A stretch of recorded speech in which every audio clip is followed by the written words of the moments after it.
"If you fix my Porsche, I'll give you a chance." The millionaire teased the mechanic, but he wasn't intimidated. When a broken-down Porsche rolled into Marcus Reed's modest garage on a rain-soaked Tuesday afternoon, he had no idea that the woman behind the wheel would change everything he thought he knew about love, success, and the courage to believe in impossible things. Victoria Cross stepped out of her silver Porsche 911 with the confidence of someone who had conquered every boardroom she'd ever entered. At 32, she had built a tech empire from nothing, transforming a simple app idea into a multi-million-dollar enterprise that dominated the market. Her navy blue designer suit, accented with subtle purple details, spoke of power and precision. Everything about her was calculated, controlled, perfect. Everything except the sputtering engine that had forced her to pull into the first garage she could find in this unfamiliar part of town. The garage itself seemed like a relic from another era. Paint peeled from the walls, and the concrete floor bore the stains of decades of oil and hard work.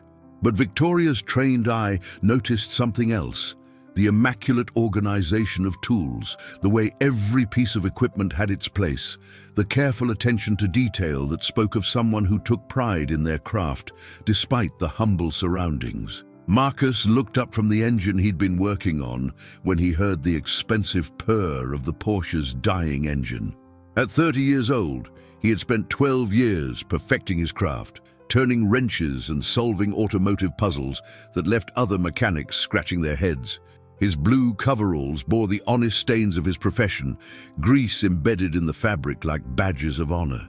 His hands, calloused and strong, had fixed everything from vintage muscle cars to modern supercars. But when Victoria walked in, something in her eyes made him pause. She didn't look at him the way most wealthy clients did, with that mixture of condescension and impatience. Instead, there was something searching in her gaze, as if she were testing him, measuring him against some invisible standard. Victoria explained the problem with clinical precision. The engine had been making strange noises for days, getting progressively worse, despite visits to 3 different high-end dealerships. Each had quoted her thousands of dollars and weeks of work. She'd been on her way to yet another appointment when the car had simply refused to go any further.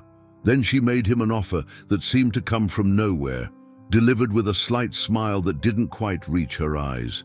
If he could fix her Porsche in 10 minutes, she would give him a chance. The words hung in the air between them, loaded with meaning that Marcus couldn't quite grasp. A chance at what? A lucrative contract, a recommendation to her wealthy friends.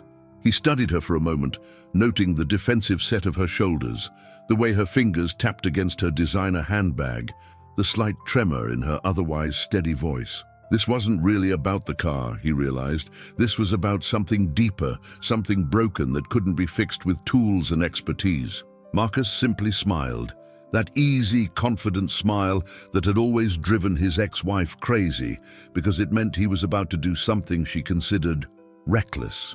He gestured for Victoria to pop the hood, then checked his watch. 10 minutes. He diagnosed more complex problems in less time, but there was something about this challenge that felt different, more important than just proving his mechanical prowess. The moment he leaned over the engine, his experienced eyes scanning the intricate machinery, his hands moving with practiced certainty, he knew exactly what the problem was. It wasn't the catastrophic failure the dealerships had diagnosed. It was something simpler, something that required knowledge and intuition rather than expensive replacement parts. Victoria watched him work, her arms crossed, her expression unreadable. But Marcus could feel her attention on him, intense and unwavering, as if she were memorizing every movement he made. If you're enjoying this story of unexpected connection and the courage to take chances, show some love by hitting that like button and subscribing to our channel for more inspiring stories that touch the heart. And please leave a comment telling us where you're watching from and what time it is there. We love connecting with our global family of story lovers. Marcus's hands moved through the engine compartment with the grace of a concert pianist, each movement purposeful and precise. He traced fuel lines with his fingertips, checked connections with gentle pressure, listened to the subtle sounds that most people would miss. Victoria found herself mesmerized by the confidence in his movements, so different from the hurried, uncertain touch of the dealership mechanics who had worked on her car before. 6 minutes had passed when Marcus made a small sound of discovery. He reached deep into the engine bay, his muscular forearm disappearing among the machinery, and when he pulled back, he held a small component between his fingers. Victoria leaned closer, unable to help herself, catching the scent of honest sweat and motor oil, so different from the designer colognes of the men in her usual circles. He explained the problem in terms she could understand, drawing parallels to the computer systems she knew so well. A sensor had failed, sending false information to the engine management system, causing it to compensate for problems that didn't exist. The overcompensation had created real issues, a cascade of failures that grew worse with each mile. The dealerships had wanted to replace the entire system. Marcus simply needed to bypass the faulty sensor and recalibrate the settings.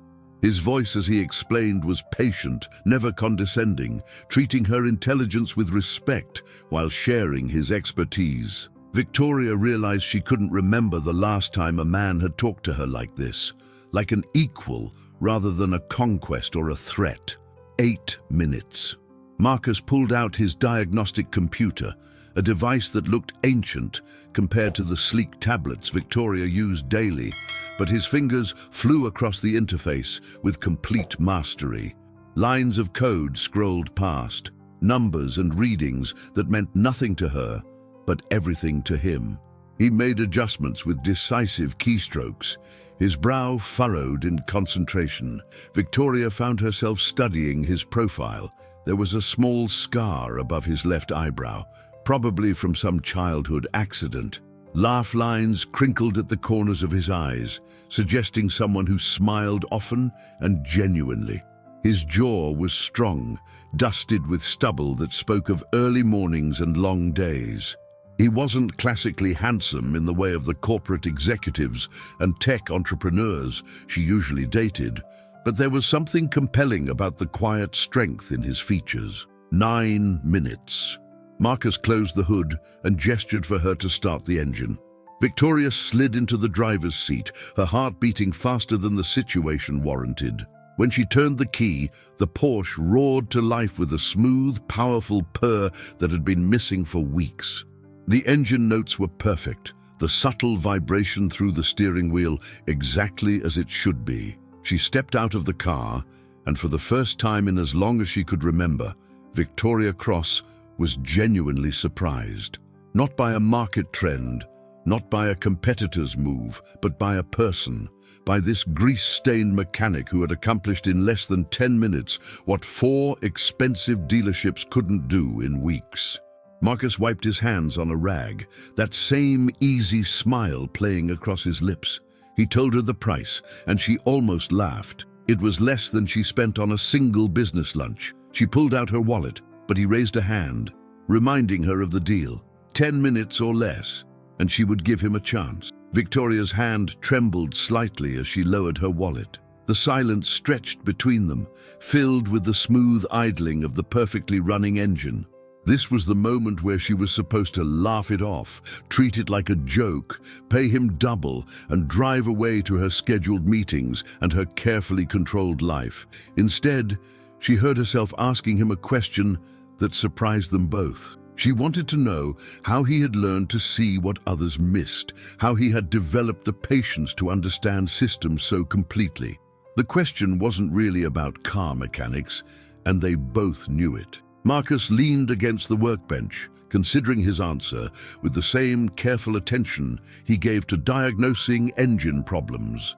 He told Victoria about his journey, speaking with the quiet confidence of someone who had nothing to prove. He'd started working in his father's garage at 16, not because he had to, but because he wanted to understand how things worked, how pieces fit together to create something greater than the sum of their parts. His father had been a master mechanic, one of those rare individuals who could hear a problem before opening a hood, who understood that every car had its own personality, its own quirks and needs. He taught Marcus that fixing things wasn't just about technical knowledge. It was about listening, observing, feeling. It was about patience and respect for the machine and the person who depended on it. Victoria found herself listening with an intensity she usually reserved for business presentations that could make or break million-dollar deals. There was poetry in the way Marcus described his work, a philosophy that transcended engines and tools. He talked about the satisfaction of solving puzzles, the joy of restoring something broken to wholeness, the trust people placed in him when they handed over their keys and their problems. His father had passed away 5 years ago, leaving Marcus the garage and a legacy of excellence. Marcus had poured everything into maintaining that legacy, turning down lucrative offers from dealerships and corporate chains because he believed in the personal connection between mechanic and client, in the integrity of doing work right rather than doing work fast and profitable. As he spoke, Victoria recognized something she hadn't expected to find in this modest garage: a kindred spirit. She too had built something from belief and determination. She too understood the weight of legacy and the burden of excellence. But somewhere along the way, she had lost the joy Marcus still carried in his voice when he talked about his work. When he finished speaking, Marcus asked her a question that cut through all her carefully constructed defenses. He wanted to know what she had meant by giving him a chance. The directness of his question, the steady way he met her eyes, waiting for an honest answer, shook something loose inside her. Victoria took a breath, and for once in her carefully managed life, she decided to be completely honest. She told him that 3 months ago, her engagement had ended. Her fiancé, another tech entrepreneur, had admitted he'd never really loved her. He'd loved her success, her connections, her ability to open doors and make things happen. But her, the woman beneath the designer clothes and the boardroom victories, that woman had been invisible to him. The admission cost her something, standing there in her expensive suit in this working-class garage, confessing vulnerability to a stranger. But Marcus didn't look away, didn't offer empty platitudes or uncomfortable sympathy. He simply listened with the same focused attention he'd given her car's engine problems. She continued, her voice stronger now. Since then, she'd buried herself in work, 16-hour days, constant travel, endless meetings. She convinced herself that love was a distraction, that relationships were just another business transaction where someone always got the better deal. But seeing him fix her car, watching his confidence and skill, the genuine pride he took in his work, had reminded her of something she'd almost forgotten. There were still people who did things for the right reasons. People who found joy in excellence rather than just profit. People who saw problems as challenges rather than opportunities to exploit. And maybe, just maybe, there were still people who could see past the surface to something real underneath. Marcus was quiet for a long moment after she finished. Then he did something that surprised her again. He invited her to coffee, but not at some trendy cafe in her part of town. He suggested a diner 3 blocks away, a place where mechanics and factory workers gathered for strong coffee and honest food. A place where she could be just a person, not Victoria Cross, tech mogul and millionaire. The Chrome Cup diner had probably looked dated 20 years ago, and time hadn't improved its aesthetic. The vinyl booths were patched with duct tape, the laminate tables bore the scars of countless meals, and the coffee came in thick ceramic mugs that had seen better decades. But when Victoria stepped through the door with Marcus, she felt something she hadn't experienced in years: anonymity. No one here knew who she was. No one wanted a business card or an investment opportunity. No one was calculating her net worth or planning how to leverage her connections. She was just a woman in a navy suit, slightly overdressed for the surroundings, sitting across from a man in work clothes who smelled faintly of motor oil and possibility. Marcus ordered coffee and pie, speaking to the waitress with easy familiarity, asking about her grandson's baseball game and her husband's recovery from surgery. The exchange was brief but genuine, full of the kind of human connection that Victoria realized she'd been missing in her life, of scheduled meetings and transactional relationships. When the waitress left, Marcus asked Victoria about her company, but not in the way most people did. He didn't want to know about market share or revenue streams. He wanted to know what had inspired her to create it, what problem she'd been trying to solve. The question was so unexpected that Victoria found herself telling him the truth rather than the polished story she usually shared with journalists and investors. She'd grown up in foster care, moving from home to home, never quite belonging anywhere. She'd learned early that the only person she could rely on was herself, that security came from intelligence and hard work, not from the uncertain affection of temporary guardians. Her app had started as a way to help foster kids stay connected with their siblings, to create a sense of family and continuity in lives marked by disruption and loss. The success had been accidental, or at least unexpected. What she'd built for a specific need turned out to have universal appeal. But Victoria admitted, her fingers wrapped around the warm coffee mug, that success had brought its own kind of loneliness. The higher she climbed, the smaller her world became. Everyone wanted something from her. No one just wanted her. Marcus listened without interruption, his brown eyes steady on her face. When she finished, he told her something that stayed with her long after the coffee grew cold. He said that fixing engines had taught him that the most important part of any system was often the smallest, most overlooked component. Remove it, and everything falls apart. But people spent all their time and money on the flashy, visible parts, ignoring the simple things that actually made everything work. The metaphor wasn't subtle, but it didn't need to be. Victoria understood that he was talking about more than machines. He was talking about values, about priorities, about the difference between what glittered and what mattered. Their conversation flowed with surprising ease, jumping from childhood memories to philosophy, from favorite books to embarrassing failures. Marcus told her about the time he'd accidentally dropped a transmission on his foot, breaking 3 toes and his pride.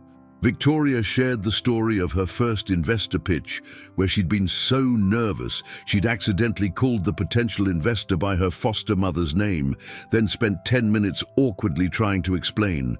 They laughed together, and Victoria realized she couldn't remember the last time she'd laughed like this, freely and unself-consciously, not the calculated social laughter of networking events, but genuine amusement at the absurdity of being human and imperfect. 2 hours passed without either of them noticing. The diner filled and emptied around them, lunch rush coming and going, but they remained in their booth, 2 people from completely different worlds, discovering unexpected common ground. When Marcus finally checked his watch, apologizing because he had another appointment, Victoria felt a strange reluctance to leave. This moment, this conversation, felt more real than anything in her carefully curated life. She didn't want to go back to that life, not yet. As they stood to leave, Marcus did something that took courage Victoria recognized and appreciated. He asked if he could see her again, not as a client, not as a business opportunity, but as himself and her, just 2 people who'd found something worth exploring in a chance encounter in a humble garage.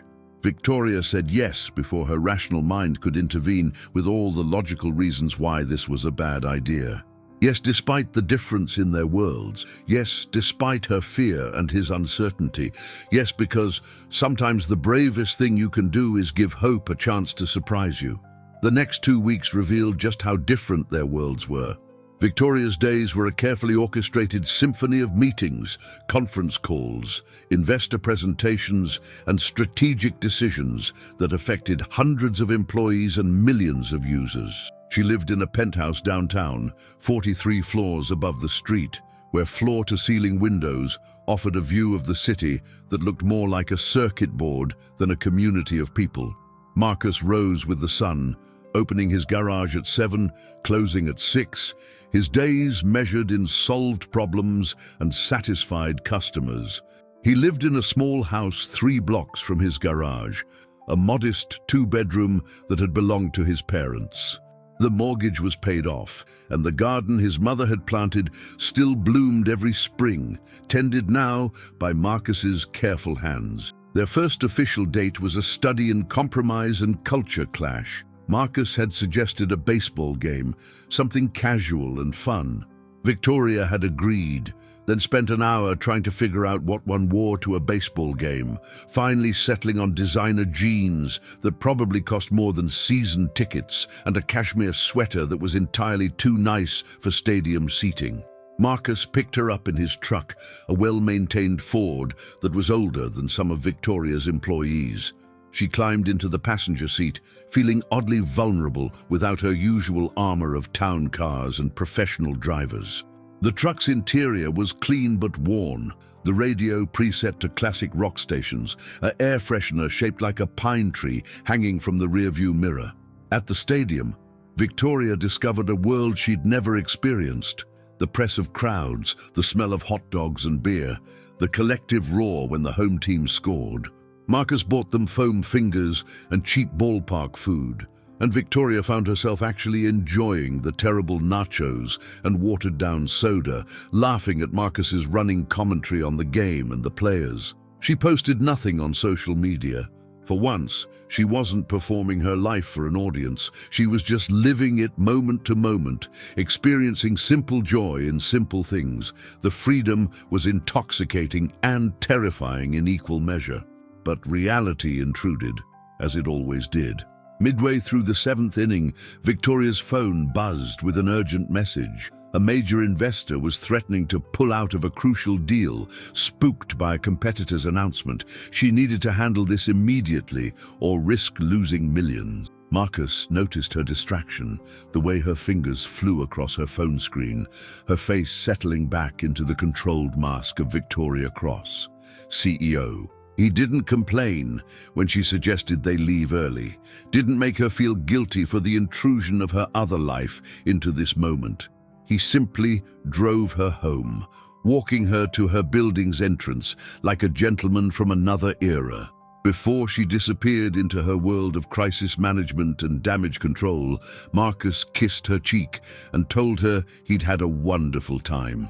The simplicity of the statement, the genuine pleasure in his voice, despite the abbreviated evening, made Victoria's chest tight with an emotion she couldn't quite name. She spent the next 6 hours on conference calls, salvaging the deal through a combination of strategic concessions and forceful persuasion.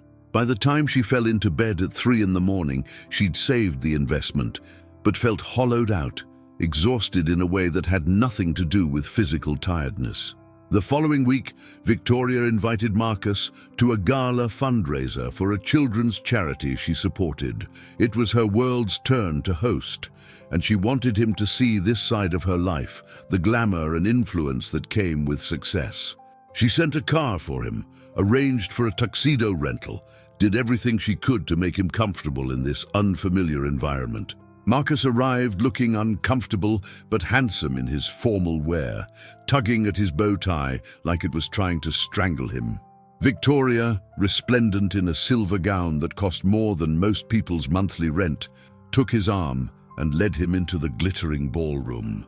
The evening was an education for both of them. Victoria watched Marcus navigate conversations with tech moguls and venture capitalists, saw him maintain his genuine warmth and directness, even when faced with the subtle snobbery and calculated small talk of her peers. He didn't try to pretend he belonged in this world.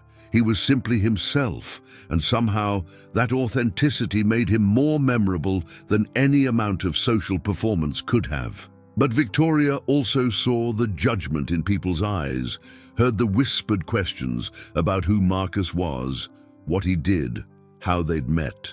She felt herself making excuses for him, as if his profession needed justification, as if honest work with his hands was somehow less valuable than manipulating stock prices or engineering acquisitions. The realization of what she was doing hit her halfway through the evening, during a conversation with a tech rival who'd made a cutting remark about Marcus's profession.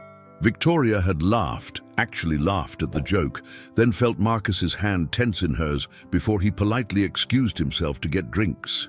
He didn't return for 15 minutes, and when he did, something had shifted in his eyes. The easy warmth had cooled, replaced by a distance that Victoria recognized as self-protection. She'd seen it before, in foster homes, when she'd learned not to attach too deeply to temporary families. Marcus was protecting himself from a hurt that was already happening. They left the gala early, Marcus's request this time. In the car ride back to his house, the silence between them was heavy with unspoken thoughts. When they arrived, Marcus invited her in for the first time, and Victoria accepted, sensing that something important was happening, that they were approaching a crossroads. His house was exactly what she'd expected. Modest, clean, filled with evidence of a life lived with purpose and care. Photographs of his parents on the mantel, books on mechanics and philosophy on the shelves, furniture that was old but well-maintained. It was a home, not a showplace, and Victoria felt something in her chest constrict at the contrast with her own sterile penthouse. Marcus made coffee in a kitchen that had probably been renovated in the 80s, and they sat at a small table that had clearly hosted thousands of family meals. Then he said something that Victoria had been dreading since the gala. Words she'd heard echoes of in her own thoughts, but hadn't wanted to face. He told her that he cared about her, genuinely cared, but he wasn't sure this could work. Not because of logistics or scheduling, not because they didn't enjoy each other's company, but because they came from worlds that might be too different to bridge. He'd seen how she'd reacted to the comments at the gala, how she'd subtly distanced herself from him, and he understood. He didn't blame her, but he also couldn't be someone's embarrassment, couldn't spend his life feeling like he needed to apologize for being who he was. The words were delivered without anger or accusation, just honest pain and realistic assessment. Victoria felt them land like physical blows, each one true, each one deserved. She opened her mouth to defend herself, to explain, to make excuses, but the look in Marcus's eyes stopped her. He deserved better than excuses. He deserved someone who was brave enough to stand beside him without shame, to value substance over surface, to choose authentic connection over social approval. The question was whether Victoria could be that person, whether she had the courage to dismantle the protective walls she'd spent a lifetime building. She left his house that night without answering his unspoken question, without making promises she wasn't sure she could keep. The drive back to her penthouse felt longer than usual, the city lights blurring through tears she didn't bother to wipe away. She'd built an empire, commanded respect from industry titans, made decisions that affected millions of lives, but she couldn't figure out how to bridge the gap between who she'd become and who she wanted to be. For 3 days, Victoria threw herself into work with manic intensity, taking calls at midnight, reviewing contracts until her eyes burned, saying yes to every speaking engagement and media opportunity.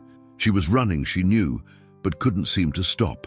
Running from the question Marcus had asked, from the truth she'd seen in his eyes, from the fear that she'd become exactly the kind of person she'd once despised. On the 4th day, her assistant Jennifer, a young woman Victoria had mentored for 2 years, asked if they could talk. Victoria, distracted by an email chain about a potential acquisition, waved her in without really paying attention. Jennifer didn't sit in the chair across from Victoria's desk. Instead, she stood there, her young face serious, and asked a question that stopped Victoria mid-keystroke. She wanted to know what had happened to the woman who'd inspired her to pursue her dreams, who'd told her that success without integrity was just expensive failure, who'd built a company on the principle that technology should connect people, not isolate them. The question was delivered with respect, but also with disappointment, and Victoria realized with stunning clarity that she'd been so focused on protecting her empire that she'd forgotten why she'd built it in the first place. She'd become the kind of leader who measured worth in stock prices and market share, who'd lost sight of the human element that had once driven every decision. Jennifer told her something that Victoria needed to hear. She said that in the 2 weeks since Victoria had met Marcus, she'd seen glimpses of the woman who'd first inspired her. Victoria had smiled more, laughed in meetings, shown patience with junior employees instead of her usual demanding perfectionism. But in the past 4 days, that woman had disappeared again, replaced by the cold, distant CEO that Jennifer and the other employees had learned to fear rather than admire. The words were hard to hear, but Victoria listened, really listened, for the first time in days. Jennifer wasn't trying to hurt her. She was holding up a mirror, showing Victoria what she'd become, and asking whether that was really who she wanted to be. After Jennifer left, Victoria sat alone in her office, watching the sunset paint the city in shades of amber and rose. She thought about the girl she'd been moving from foster home to foster home, dreaming of the day when she'd never feel unwanted again. She'd achieved that dream, built walls so high and defenses so strong that no one could reject her because no one could truly reach her.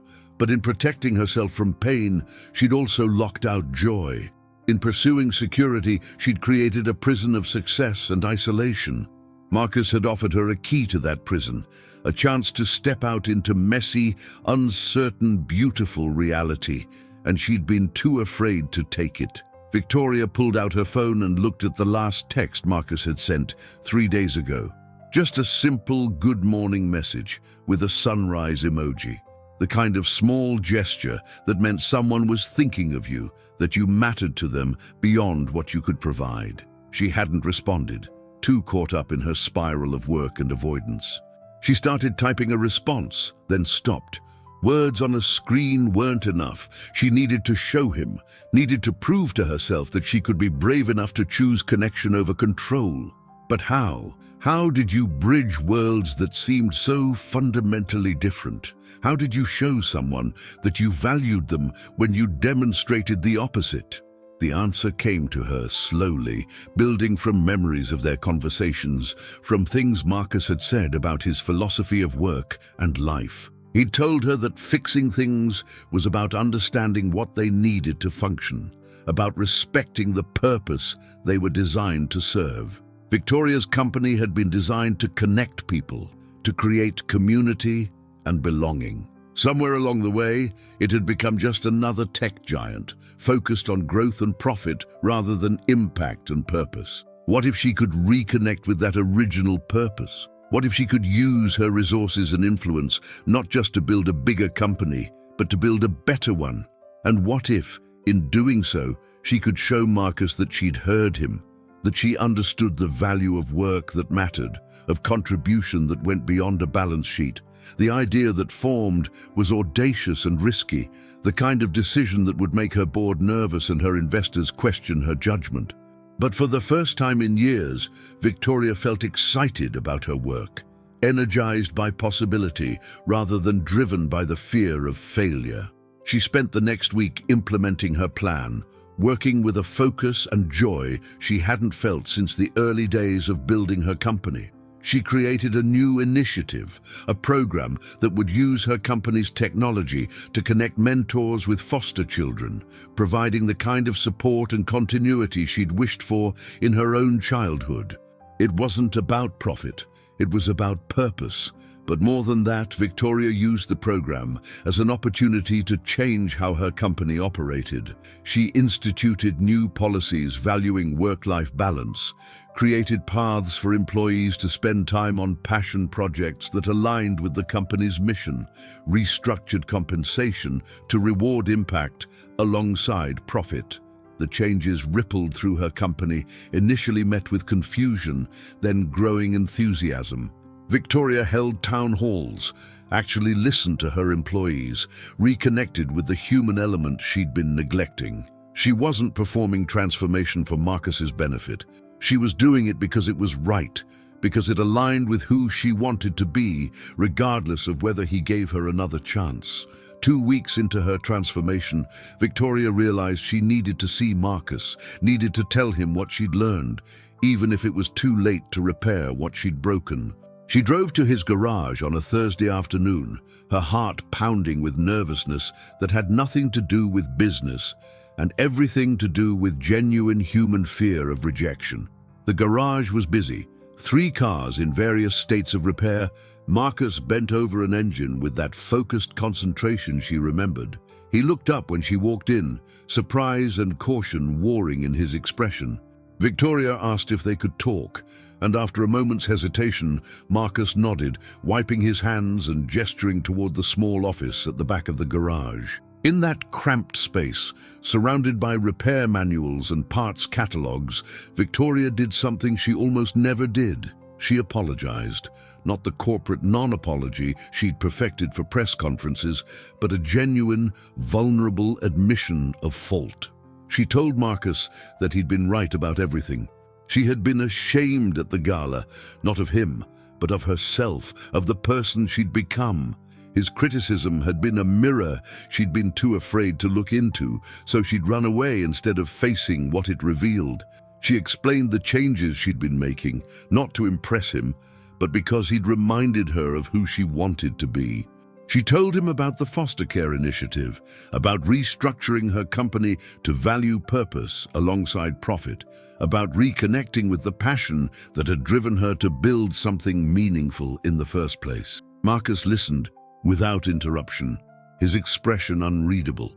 When she finished, Victoria braced herself for judgment or rejection. Instead, he asked her a simple question. Why was she telling him this? Victoria took a breath and gave him the most honest answer she'd ever given anyone. She told him that meeting him had changed her, had shown her that there were still people who lived with integrity and purpose, who chose meaning over money, connection over control. She'd been terrified of that because it challenged everything she'd built her life around. But these past weeks had taught her that the walls she'd built for protection had become a cage, and she didn't want to live in a cage anymore. She wasn't asking him to rescue her or complete her. She was telling him that she was doing the work to become someone worthy of the chance he'd offered. Whether he still wanted to give her that chance was his choice, and she would respect whatever he decided. But she needed him to know that he'd made a difference, that their brief time together had mattered more than most of her long-term relationships. The silence after her words stretched long enough that Victoria started to stand, assuming his answer was no. But Marcus stopped her with a hand on her arm, his calloused fingers gentle against her skin. Then he told her something that made her eyes blur with tears she didn't try to hide. He said that courage wasn't the absence of fear. It was doing the right thing despite fear. He'd watched her at the gala, seen her struggle between the person she'd been and the person she was becoming.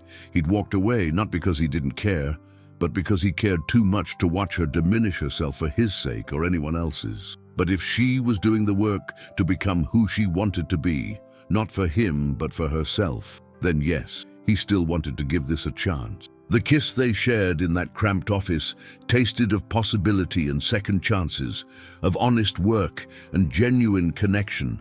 It wasn't the passionate embrace of a romance novel, but something better, the meeting of 2 people who'd chosen to be vulnerable, to be real, to risk the terrifying possibility of actually being seen and loved for who they were. The months that followed were not easy, but they were real. Victoria and Marcus navigated their different worlds with patience and humor, learning to appreciate rather than judge the contrasts between their lives. Victoria started spending mornings at the garage before heading to her office, learning about engines and discovering a meditative quality in working with her hands. Marcus attended company events with her, but Victoria learned to choose which events truly mattered, declining invitations to maintain space for their relationship and her own well-being. She introduced him to her world with pride, no longer making excuses or trying to translate his worth into terms her peers would understand. If they couldn't see his value, that reflected on them, not him. More importantly, they influenced each other. Victoria's company continued its transformation, and she invited Marcus to consult on a program connecting tech mentors with trade schools, bridging the gap between white-collar and blue-collar work. His insights were invaluable, coming from lived experience rather than theoretical understanding. Marcus, inspired by Victoria's discipline and strategic thinking, expanded his garage, hiring 2 apprentices and creating a training program for young mechanics. He taught them not just technical skills, but the philosophy his father had passed to him, the importance of integrity, patience, and respect for the craft. They had arguments, of course, about time management, about priorities, about the fundamental differences in how they approached problems. Victoria wanted to plan and strategize everything. Marcus preferred to trust his instincts and adapt as situations evolved. But they learned to see these differences as complementary rather than contradictory, each bringing something the other needed. 6 months after their reunion, Marcus took Victoria to meet his extended family at a reunion in a small town 2 hours outside the city. Victoria, who'd never had a real family, found herself overwhelmed by the warmth and chaos of Marcus's relatives. Aunts who insisted on feeding her, cousins who teased her about her designer clothes, a grandmother who held her hands and told her she could see why Marcus looked so happy these days. For the first time in her life, Victoria felt what it meant to belong, not because of what she'd accomplished or what she could provide, but simply because she was the person Marcus cared about, and that was enough for them to welcome her into their circle. She returned the favor a month later, bringing Marcus to an event celebrating the launch of her foster care mentorship program. But this time, instead of a glittering gala, it was a simple gathering at a community center filled with foster children, mentors, social workers, and families. Victoria introduced Marcus not as her boyfriend, but as the person who'd reminded her why her work mattered, who'd helped her reconnect with her purpose. She watched him interact with the foster kids, saw how naturally he connected with them, treating them with the same respect and attention he gave to wealthy clients with expensive cars. One young boy, maybe 12 years old, asked Marcus about being a mechanic, whether it was hard, whether you had to be smart. Marcus's answer brought tears to Victoria's eyes. He told the boy that every kind of work required intelligence, just different kinds. Some people were smart with numbers, some with words, some with their hands. The trick was finding what kind of smart you were and then getting really good at it. Being a mechanic meant understanding systems, solving puzzles, learning every day. It meant taking pride in doing good work, being someone people could trust, making things better than you found them. The boy listened with the intensity of someone receiving vital information, and Victoria realized this was what her program could be at its best. Not just connecting mentors and mentees, but helping young people see possibilities beyond their circumstances, showing them that success had many definitions and that worth wasn't measured by salary or status. That night, lying in Marcus's arms in her penthouse, Victoria felt a peace she'd never experienced. She'd spent her whole life chasing security, building walls against the vulnerability of needing people. But Marcus had shown her that real security didn't come from walls. It came from trust, from knowing someone saw you completely and chose to stay anyway. Marcus, for his part, had discovered that his world could expand without losing its center. Victoria's ambition and drive didn't threaten his values. Instead, she showed him that thinking bigger didn't mean compromising integrity, that influence could be used for good, that success and substance weren't mutually exclusive. They talked late into the night about their dreams, about the future they might build together. Victoria shared her vision of expanding the mentorship program nationally, of creating real pathways for foster kids to find belonging and purpose. Marcus talked about his dream of creating a technical institute, a place where young people could learn trades with the same rigor and respect given to university education. As they spoke, they realized their visions weren't separate. They were complementary pieces of a larger puzzle, creating opportunities for young people regardless of their background or the path they chose, valuing all forms of contribution, building communities of purpose and connection. The conversation shifted to more personal territory. Marcus asked Victoria if she'd ever thought about having a family of her own. The question was gentle, not pushing, just curious. Victoria admitted she'd always been terrified of the idea. What if she repeated the cycles she'd experienced? What if she couldn't provide the love and stability children deserved? But lately, watching Marcus with his nieces and nephews, seeing how naturally he nurtured and guided, she'd started to wonder if maybe, with the right partner, she could be brave enough to try. Marcus held her closer and confessed his own fears. He'd always wanted children, but after watching his friends struggle through divorces and custody battles, he'd become cautious. He wanted to be certain, to build a foundation strong enough to support a family, but with Victoria, he felt that certainty growing, that sense of partnership that could weather storms. They fell asleep wrapped in possibility, two people from different worlds who'd found common ground in courage, honesty, and the willingness to grow.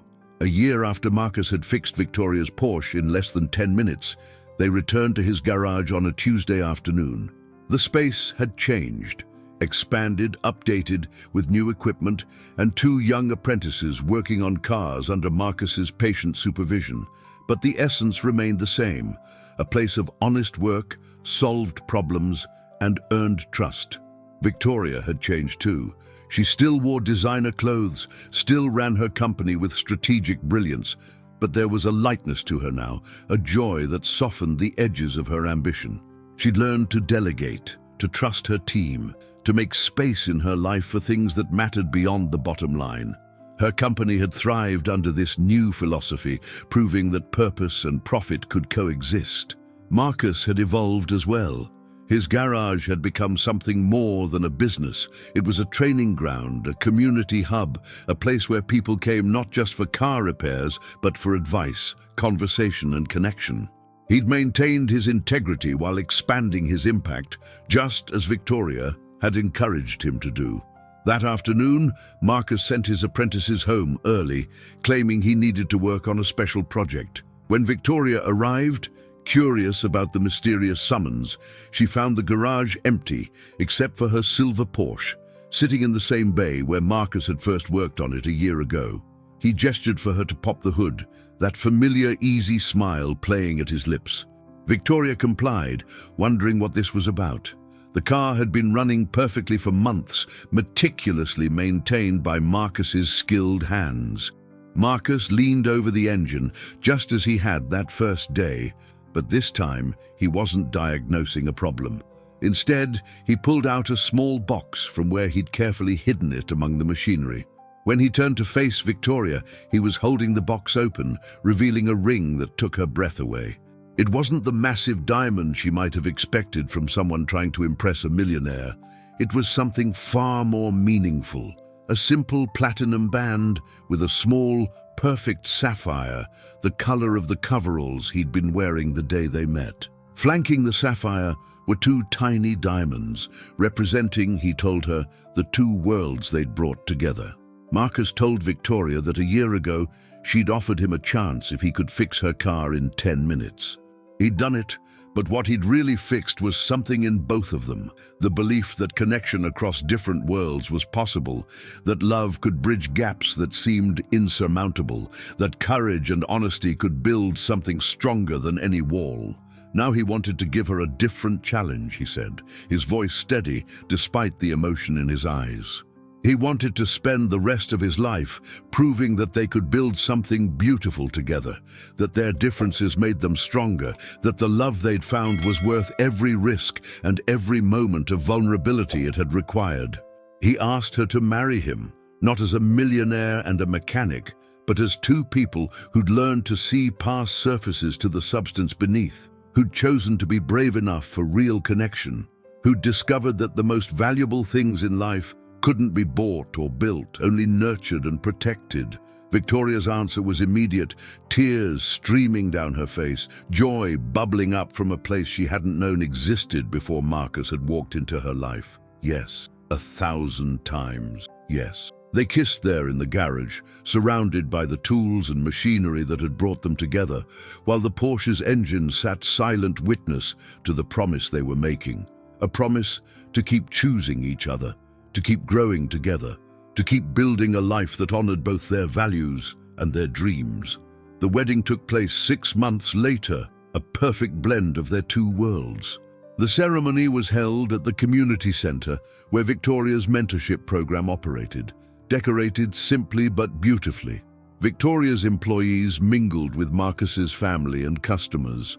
Tech entrepreneurs shared stories with mechanics and factory workers. And everyone celebrated not just a union of two people, but a testament to what becomes possible when we have the courage to see beyond our assumptions. Victoria wore a dress that was elegant, but not ostentatious, and Marcus wore a suit that made him look like himself, just polished. They wrote their own vows, speaking honestly about the journey that had brought them to this moment, about the fears they'd overcome and the growth they'd experienced.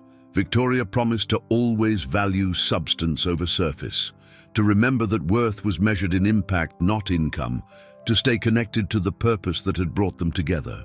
She promised to keep growing, to keep being brave enough to be vulnerable, to choose connection over control every day of their lives together. Marcus promised to support her ambitions while keeping her grounded, to celebrate her successes while reminding her of what truly mattered, to be her partner in building a life of meaning and purpose. He promised to keep challenging her, to never let her settle for less than her best self, to love her, not despite her complexities, but because of them. The reception was held at Marcus's garage, transformed for the occasion, but still recognizably itself. They'd chosen this location deliberately, a reminder of where their story had begun, of the 10 minutes that had changed everything. As they danced their first dance as husband and wife, surrounded by everyone who mattered to them, Victoria thought about the woman she'd been a year and a half ago. That woman had been successful but isolated, powerful but lonely, protected but imprisoned by her own defenses. She'd believed that safety came from walls, and that vulnerability was weakness. Marcus had taught her something different. He'd shown her that true strength was in opening yourself to connection, that real security came from trust, that the best things in life required the courage to risk being hurt.